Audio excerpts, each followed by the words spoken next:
Bande nyonso bana Congo bisika boza kolanda biso tozana makambo je crois misato oto kolobela lelo makambo ya Kabila ndenga kendaki na Grand Kasai makambo ya Clément Kankou na makambo ya attaque oyo imminente oyo salama na ville ya Kinshasa par mouvement oyo eza déjà na kati ya Angola. Kabila kendaki na Kananga dans le but ya kokende koluka ndengeni ko trouver solution na likambo ya kamuna sapu o e créer les problèmes pour bango ba prévoya ki makambo ndenge wana te mais tourner mabe bomoni bino moko ba expert ya ONU ba ke kufa kuna bande kona biso ebele ba kufi beaucoup de déplacés. Alors akendaki kuna akomi ye muto akendaki na armée na ye mobimba donc bana mura nyonso na armée jusqu'aux dents azaki na sécurité au maximum. Mais malgré cette sécurité-là, à Komina Kananga, azaki na possibilité à kobima libanda te ya koloba na population. Il a fait 3 jours à Kananga, incapable de sortir, faire même un petit message à la population. Akimi ake Mbujimai, kuna ba pesi batu ba mbongo pour que baya ko yamba ye. Mbujimai za à peu près 3 millions ya batu. Population à peu près 3 millions d'habitants. Mais batu bomona ikuna bakomaki ata 50 000 te. Nous sommes forcés pour que le monde entier que Azana pouvoir. Kabila a déjà perdu son pouvoir depuis le 19 décembre. To sengaka batu ya rassemblement babi misa population to bengana mutuana mais batu rassemblement ndenge bazalaki complice ndenge bakota ki na kata masoloana bazui mbongo ils ont distrait la population. Lelo omoni bakomi batu rassemblement baolobo l'accord ne valait pas la peine. Et ça est la déclaration.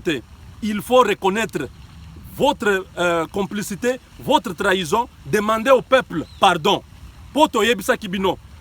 Que déjà Mouto a quitté mauvaise foi dès le départ.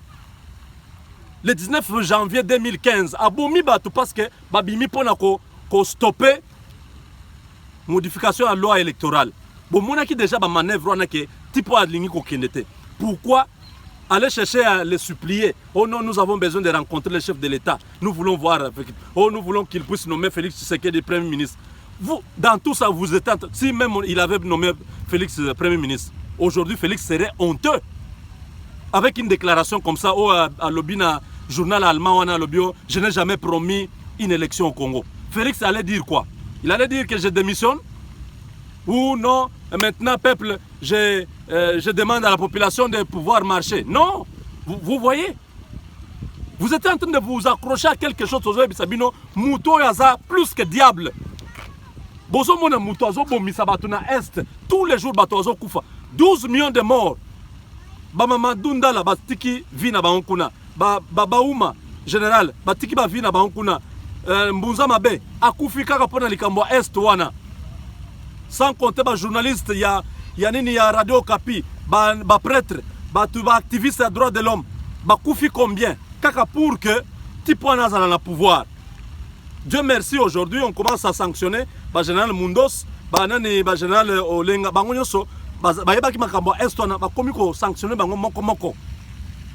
même s'ils disent que sanctionnent, ils s'en foutent. Oui, ils s'en foutent, mais boyo ki moi na Kalev mi balé ba expulsé bango na États-Unis bazongi na Kinshasa baoleka bakoma olela na munoko mboka.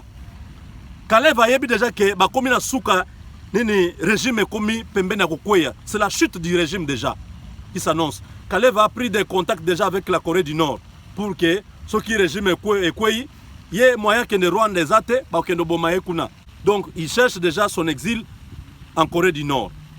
Bozomona et basé belé batenor nyonso wana ya majorité. Mutula muta como lukao ba kende ba kiba bazali ba kende na ba so ba kende Zimbabwe. Donc bon préparer déjà bino bato bozai ko yoka te. Hein, donc je rentre sur les rassemblements. Vous avez le temps de pouvoir dire au peuple congolais que nous avons échoué.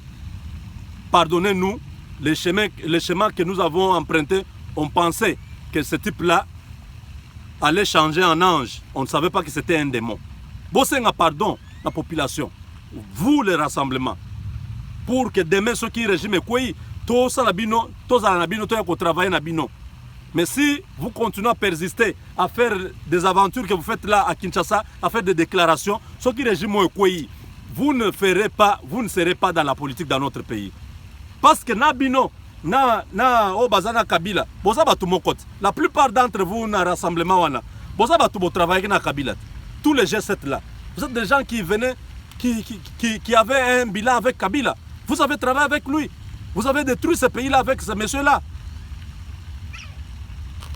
Donc si demain vous revenez au pouvoir, vous allez avoir les mêmes méthodes. Il y a corruption, il y a un débauchage, il y a biloko nyonso ba antivaleur nyonso na. Bino bato rassemblement la plupart à part Batounette et Félix Tshisekedi.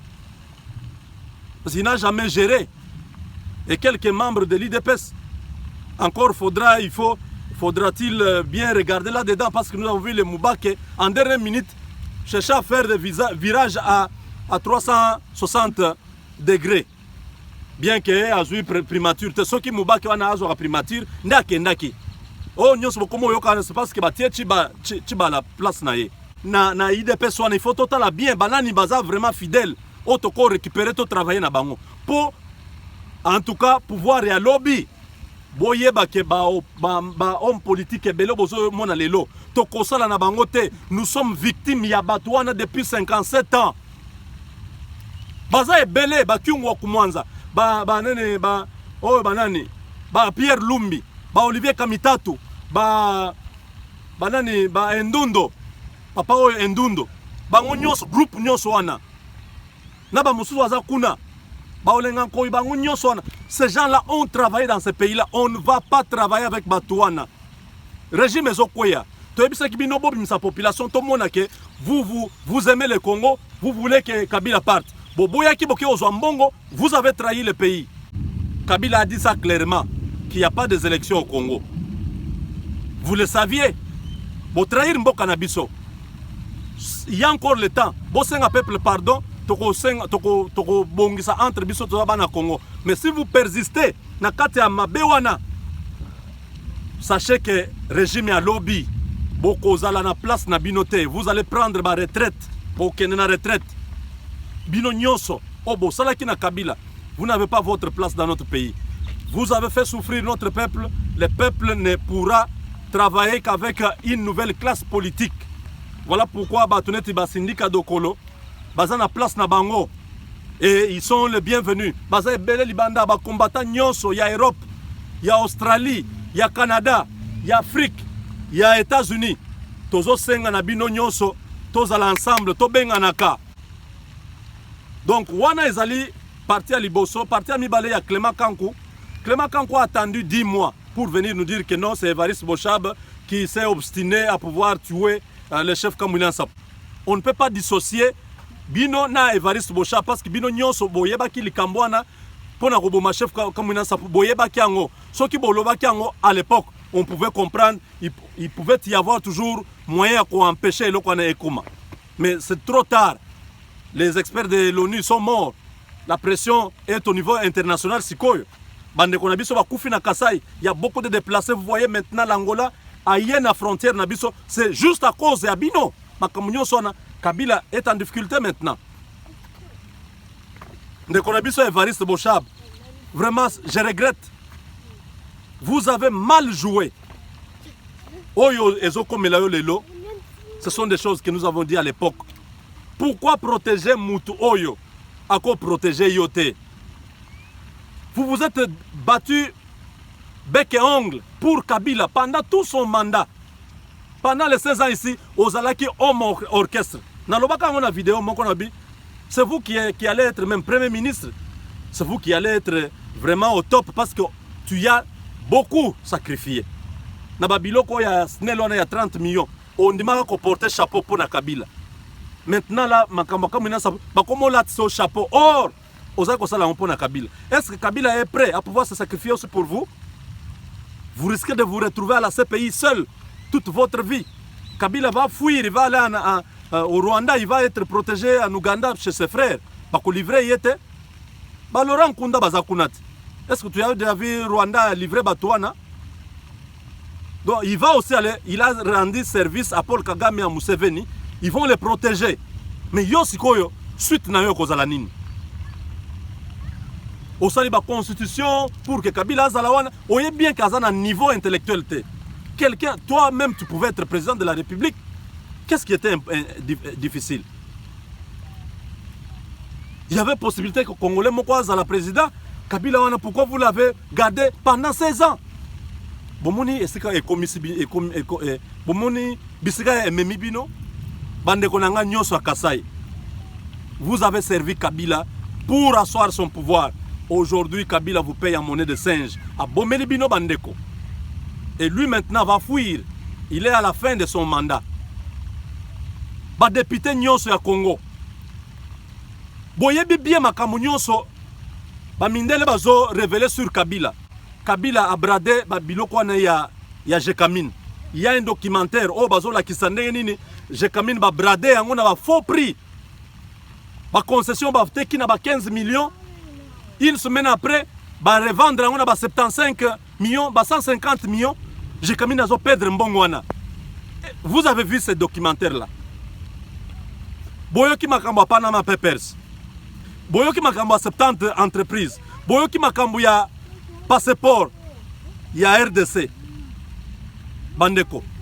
Tous ces scandales là, oyo bazo la mundele ndazo publier yango. Ba ebisi bino Kabila zana 15 milliards. Vous n'avez même pas initié une motion de défiance dans le niveau du Parlement pour que Aya se justifie, ce qui a se justifié, bo déclencher procédure ya ko destituer. Ah, aux États-Unis, tous monat. N'a pas républicain. Donald Trump a républicain. Mais quand il est à Salima Kamouamabe, n'a pas républicain, bas après, il y a ko destituer. Mais dans Congo, vous n'avez jamais fait ça. Cour constitutionnelle, vous n'avez jamais saisi même la Cour constitutionnelle. Merci beaucoup, Nandeko Moïse Monidela, pour avoir tenté de faire quelque chose dans ce sens-là. Déposer déjà plainte Nayo. Mais c'est ce qui devait être fait par tous ces députés-là. C'est vrai que Bino Monique Kabila a tiki la constitution, c'est quoi? Kabila a tiki le pouvoir, Bino paye les bonus, Bino, il faut les protéger. Mboka Nezamboka na Bino. Il fallait même le faire, même si ça ne pouvait pas aboutir. Mais au moins, vous avez tenté. Vous êtes tous des complices aussi. Voilà pourquoi nous disons que le Congo de demain, vous n'allez pas trouver votre place. Tokozala sans pitié. Avec biloko na impunité. Biloko na ya kozo ezande kona biso to comprendre yango comme si Congo na niveau wana. Lobi to kondimate batu nyonso basali na Kabila. Bako se retrouver lisusu te. Bandeko chef d'état-major, pour terminer, le chef d'état-major ya Angola a salaki réunion d'urgence avant-hier. Il a tonné à lobby, je ne vais pas voir ces troupes. Il y a Rwanda wana na frontière ba continuer ko provoquer kabiso. Ba Rwanda côté ya Tchela côté nyonso ya frontière wana ya côté ya ba Congo, bazo provoquer troupes angolaises pour que va s'affronter. Bazo sala ba manœuvre militaire na bango presque à quelques mètres de la frontière angolaise. Au lieu de respecter zone neutre, bazo côté na zone neutre wana pour sala ba manœuvre na bango. Alors le chef d'état-major angolais, il était très énervé. Na réunion on a passé ba instruction claire bandeko. Boko yoka kaka na butu alelo ou lobby massa se bandi côté wana parce que l'objectif c'est de pouvoir neutraliser Kabila. Kabila est en insécurité à Yebi Yango. Ndenge bozo mona ya zo kima wana. A Yebi déjà que azana insécurité à Makasi. Vina ye ezali mikoloneza ya Kotanga. Bandeko bazana kati côté wana nyonso. Moyen to loba ezate bato baza déjà wana, mouvement eza déjà wana. Ville à Kinshasa ezo tomber d'ici là. Maman, papa, kuna na Kinshasa, bo se préparer, bo sa na ba provision, bo sambela mboka, bo sambela pour que makila etangate, bakanga mutu wana, azala lenche ndenge ba lenchaka Samuel Do, oya Liberia. Asali ba Congolais, mabe mingi, il faut pas échapper à kende na Rwanda, bakanga ye wana, akufa na ville ya Kinshasa wana. Oyo kolona, nde okobuka. La patrie ou la mort, nous vaincrons.